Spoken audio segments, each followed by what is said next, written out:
Hi, it's Lee from the Japanese Water Gardens. Today we're starting a new project at a customer's house, repairing a leak in his pond.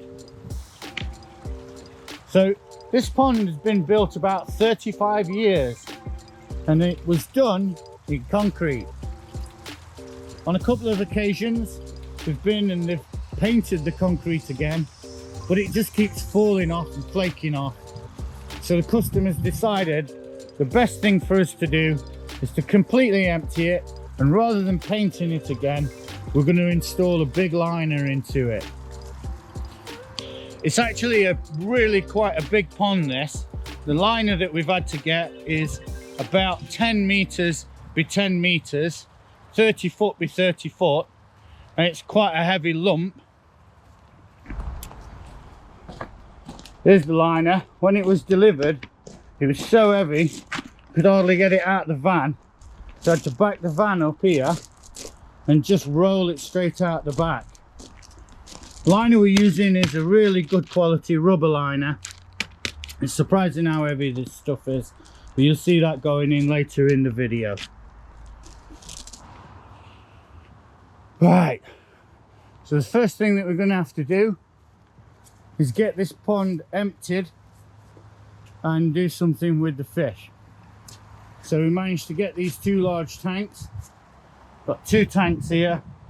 This one is a 500-gallon tank for the smaller fish, and we've got this one, the bigger tank, which I think is about 900 gallons, and this is where the bigger fish are going to go.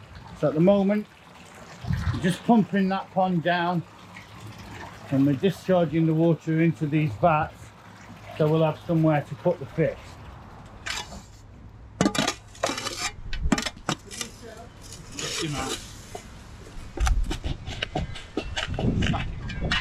Exactly like. What you got? Oh.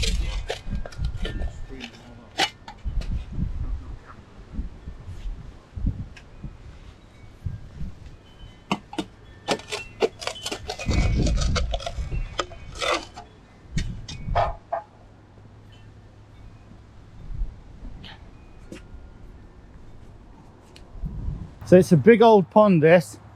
The vat's filled up already, but now we've got to get the rest of the water out, so we're just pumping that out directly to waste over there.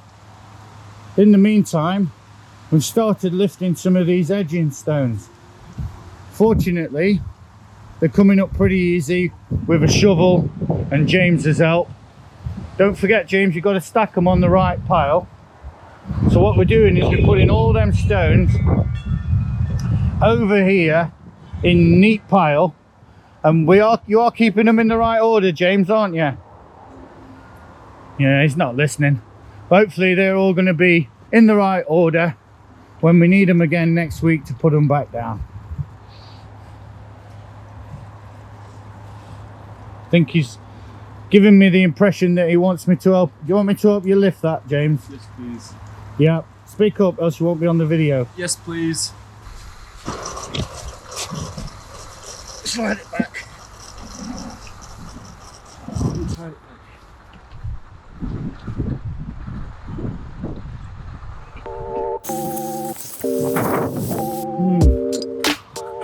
Nice and cold this water this morning. Big tank.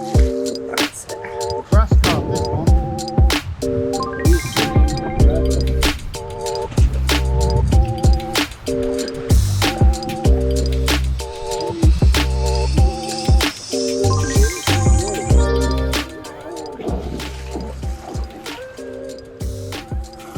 I think this one's even bigger.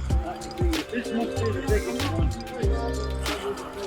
It's got to be over 20 pounds. It's got to be. Big fish.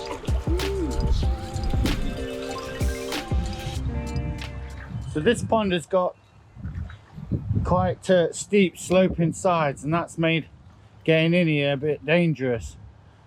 I thought I was going to slip and break my neck, so I put this sheet in and then sort of slid down the sheet. That gave me a bit extra grip so I didn't slip on my back. And what we've done now is started moving the fish out into the two vats. I don't even attempt to catch fish in a pond when it's full of water, when it's like this, because it'd be just impossible. The only way that you can do it is to drain down the pond completely until you expose the fish, and then you get in and you use one of these handling nets just to scoop it straight up. Fish doesn't even they're not even aware that you're catching them really. You just slip it over the fish's head and then I can lift it out, and James putting it into the tank, he keeps waving there.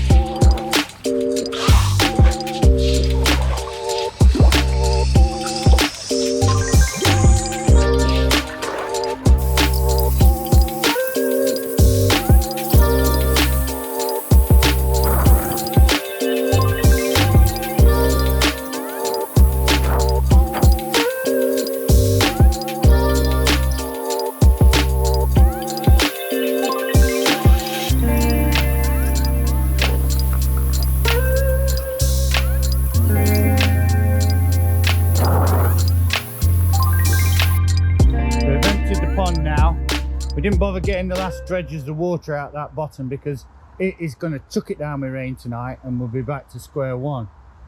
We'll get that air pump plugged in, James. So what we've got on the vat is a pump to circulate the water. We put all the big fish into the largest vat. I think there's about four decent sized fish in here. Was there 4, James? Yes. 4. There was quite a large grass carp that would be about 30 inches long, and some of them other fish, they had quite a bit of weight on them. And on the other tank we put an aerator. That'll just make sure that the smaller fish are all right in there, and we'll get that covered over. Don't want any visits from the Erin tonight. It's going to be quite cold over the next few days, so I don't think the fish are going to be active anyway. They'll probably just to be down on the bottom. Make sure they're all dead secure. Got good flow on it, that pump. That should keep them oxygenated properly. Now what we're going to do is start doing the preparations on the top stones.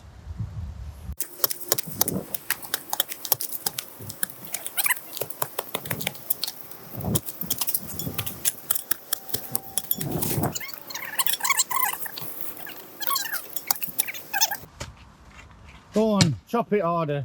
You not get through that like that. I think that spade's covered in cement, that's why it's not cutting through it very well. We'll press on. Don't tip me with that, you know. And it's got a big sort of like pick tool now. That's it. If the end of that flies off, I don't want to be anywhere near it.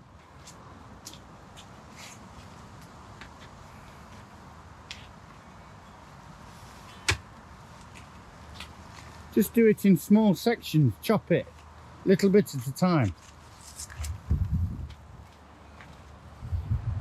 Right, you film and I'll chop it and show you. I'll have to look. He don't want me to have a go with that. Just do little chops at a time, that's it, little bit. That's getting through it now. Look at the thickness of the root on that. That must be 5 or 6 inches thick, that root.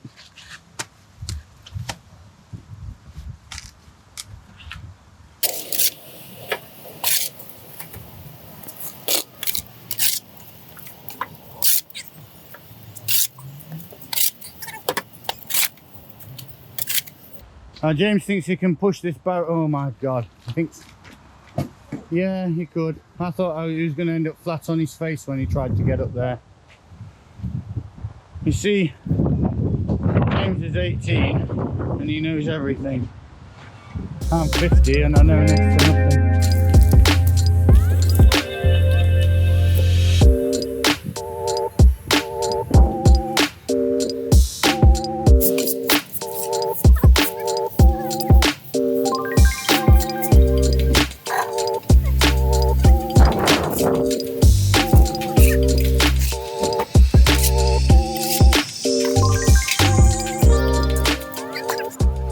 cleared most of the foliage off the top of that wall, and what we're going to do now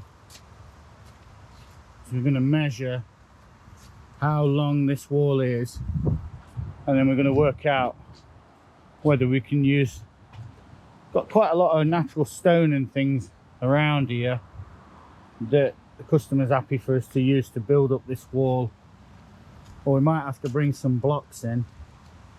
We're going to raise the level up so that it's the same level as the rest of the pond. That side over there looks a little bit high, and that's going to mean that we can bring the liner in and we can prop the liner up at the right height, so when the pond's full of water, most if not all the liner should be underwater. At least that's the theory.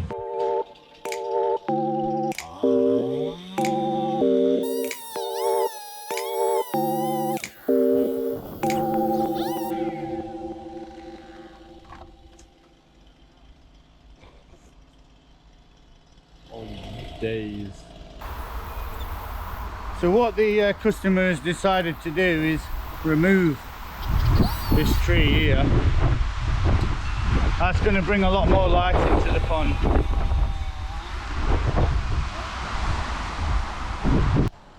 So we're done for the first day. Starting to get dark now. The tree's down, which I think that was absolutely the right idea, to take that tree down. It's going to really open up this pond, and it's going to prevent the problem of all the leaves that keep dropping in over winter. Tomorrow we're going to have to work on this wall around here, and we're going to have to work out where the actual level is for the liner. But things are coming on good.